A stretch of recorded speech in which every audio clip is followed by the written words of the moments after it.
Did you know that much of what you've learned about African history might be incomplete, or even completely wrong? For centuries, narratives about the continent have been filtered through a European lens, often overlooking the rich tapestry of African voices and experiences.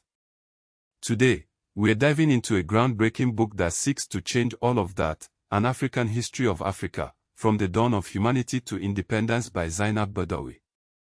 Zeinab Badawi is not just another historian. As a Sudanese-British broadcaster, journalist, filmmaker, and historian, she brings a unique perspective and a wealth of experience to this project. Her previous work with the BBC, including programs like Hard Talk and historical documentaries, has established her as a respected voice in the field. This isn't a superficial overview of Africa, it's the culmination of years of dedicated research and relationship building with historians, archaeologists, anthropologists, and oral historians across the continent. Badawi's work actively centers African voices and perspectives, challenging the traditionally Eurocentric narratives that have dominated historical discourse. Badawi's book takes us on a journey that begins at the very beginning, the origin of humankind in Africa. Scientific consensus places the emergence of Homo sapiens on the African continent around 300,000 years ago. Fossil evidence found at Jebel Irhoud in Morocco, dating back approximately 315,000 years, supports this claim. And who can forget Lucy, the famous Australopithecus afarensis skeleton discovered in Ethiopia, dating back 3.2 million years. This evidence establishes Africa as the starting point for the human story, a crucial foundation for understanding the rest of the continent's history. From here, the book explores the development of early African societies and the formation of complex state systems. One of the most persistent myths about Africa is that it was a historyless continent before the arrival of Europeans. This couldn't be further from the truth. Africa boasts a long and impressive record of inscriptions, chronicles, genealogies, Islamic scholarly manuscripts, oral tradition systems, and archaeological urban records. These sources, often overlooked or dismissed by Western historians, provide invaluable insights into the continent's past. Many African histories are preserved through oral historians, particularly the griot or jelly tradition in West Africa, who pass down knowledge and stories through generations. These traditions highlight the importance of considering oral histories as valid and reliable sources of historical information. Badawi's work highlights a series of powerful ancient kingdoms and empires, such as ancient Egypt and the Kingdom of Kush, centered at times around Napata and Meroe. We then progress to Aksum, in modern-day Ethiopia and Eritrea. Moving westward, we encounter the Ghana, Mali, and Songhai empires. Further south, Great Zimbabwe, the Benin Kingdom, and the Congo Kingdom all demonstrate the diverse and sophisticated civilizations that flourished across the continent. These empires were not isolated entities, they were interconnected through trade, diplomacy, and cultural exchange, contributing to a vibrant and dynamic African history. Timbuktu, located in present-day Mali, serves as a prime example of Africa's rich intellectual heritage. Far from being just a caravan stop, Timbuktu was a major scholarly center, attracting scholars and students from across the Islamic world. The Sanko scholarly tradition, with its focus on law, theology, astronomy, and manuscript culture, transformed the city into a hub of knowledge and learning. Tens of thousands of manuscripts, covering a wide range of subjects, survive in private and institutional collections across Mali and neighboring regions, bearing testament to Timbuktu's intellectual legacy. Africa's global connections extended far beyond the Sahara. The Indian Ocean trade linked East Africa with Arabia, Persia, India, and later, China, centuries before European colonization. Swahili city-states such as Kilwa, Mombasa, and Mogadishu were deeply enmeshed in global maritime commerce, facilitating the exchange of goods, ideas, and cultures.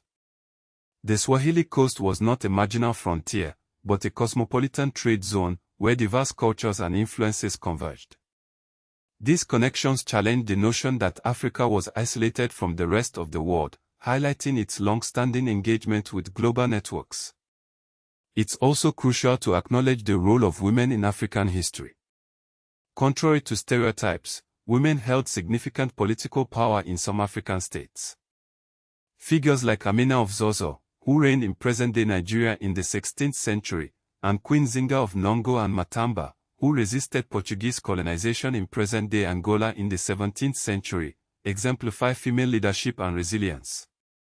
Ya Asantewa, who led the Ashanti resistance against British colonial rule in 1900, and the Kandas or Kandik rulers of Kush, including Amenarinas, who ruled in the 1st century BC, further demonstrate the diverse forms of female power and influence in African history.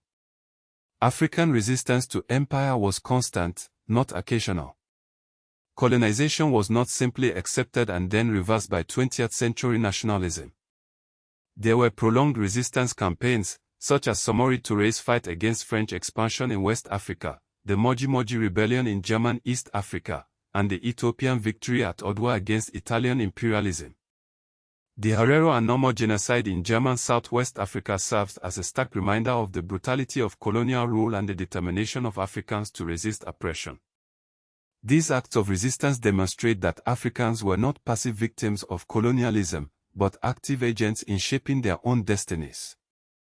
So, why does this book matter? It is part of a larger corrective movement in African historiography, one that seeks to tell Africa's history from African perspectives, not as a side story to Europe. Many school curricula still overemphasize the slave trade, European partition, and colonial administrators, while underteaching African state systems, philosophy, trade, science, and resistance. This book challenges these omissions and biases. It supports a major scholarly shift, from viewing Africa as a passive recipient of external influence to understanding Africa as a producer of civilizations, knowledge, trade networks, and political order. It also reinforces the legitimacy of oral history and multidisciplinary historical reconstruction.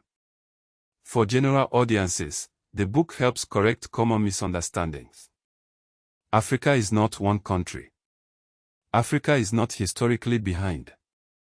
Africa did not begin with colonialism. African history is not reducible to slavery and aid crisis. Historical narratives shape identity, education, foreign policy, and investment.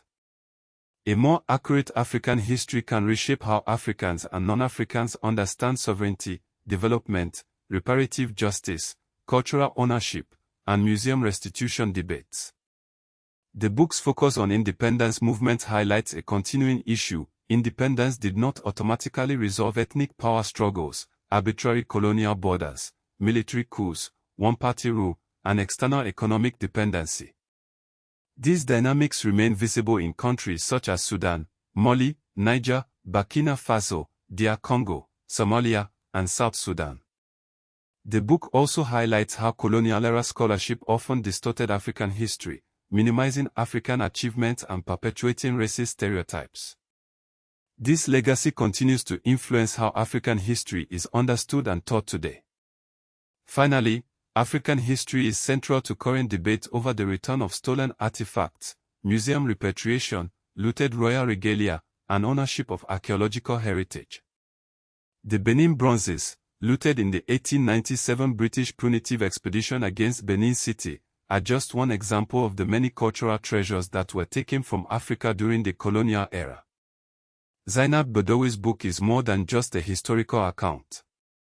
It is a call to action, urging us to re-examine our assumptions about Africa and to engage with the continent's history on its own terms. What part of African history do you wish was more widely taught in schools?